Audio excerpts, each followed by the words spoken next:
ಈ ಹಣ್ಣು ತಿಂದ ತಕ್ಷಣ ನಾಲ್ಗೆ ಎಷ್ಟು ನೀಲಿ ಜಾಂಬಳಿ ಆಗೈತಿ ಅಂತ ಹೇಳಿ ನೋಡ್ಕೊಳ್ಳೋದ್ರೊಳಗ ಇರುವಂತ ಮಜಾನ ಬಾರಿ ಐತಲ್ರಿ.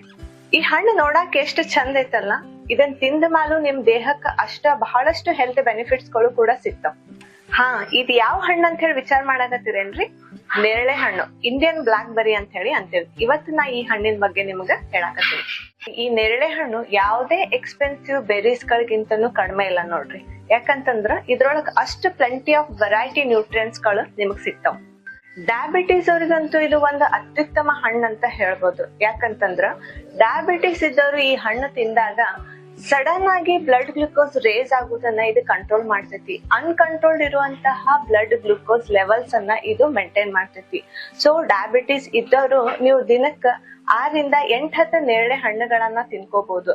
ಅರ್ಧದಿಂದ 1 ಚಮಚೆಯಷ್ಟು ಈ ಬೀಜಗಳ ಪುಡಿಯನ್ನ ನೀವು ವಾರ್ಮ್ ವಾಟರ್ ಅಂದ್ರೆ ಉಗುರು ಬೆಚ್ಚಗಿರುವಂತ ನೀರೊಳಗ ಮಿಕ್ಸ್ ಮಾಡ್ಕೊಂಡು ಕೂಡ ಕುಡಿಬಹುದು. ಬ್ಲಡ್ ಗ್ಲೂಕೋಸ್ ಲೆವೆಲ್ ಅನ್ನ ನೀವು ಚೆಕ್ ಮಾಡಿದಾಗ 60ಕ್ಕಿಂತ ಕೆಳಗಡೆ ನಿಮ್ ಬ್ಲಡ್ ಗ್ಲೂಕೋಸ್ ಲೆವೆಲ್ ಇದ್ದಾಗ ಈ ಹಣ್ಣನ್ನ ಆದಷ್ಟು ಅವಾಯ್ಡ್ ಮಾಡ್ರಿ. ಇನ್ನ ಯೂರಿಕ್ ಆಸಿಡ್ ಲೆವೆಲ್ ಯಾರಲ್ಲಿ ಜಾಸ್ತಿ ಇರ್ತೈತಿ ಅವರು ಈ ಹಣ್ಣನ್ನ ಸೇವನೆ ಮಾಡಿದಾಗ ಜಾಸ್ತಿ ಇರುವಂತ ಯೂರಿಕ್ ಆಸಿಡ್ ಅನ್ನ ನಿಮ್ ಬಾಡಿ ಫ್ಲಶ್ ಔಟ್ ಮಾಡ್ಲಿಕ್ಕೆ ಇದು ಹೆಲ್ಪ್ ಮಾಡ್ತೈತಿ. ಕಿಡ್ನಿ ಪ್ರಾಬ್ಲಮ್ ಇದ್ದವರು ಈ ಹಣ್ಣನ್ನ ಮಾಡರೇಷನ್ ಒಳಗ ಸೇವನೆ ಮಾಡ್ಕೋಬಹುದು.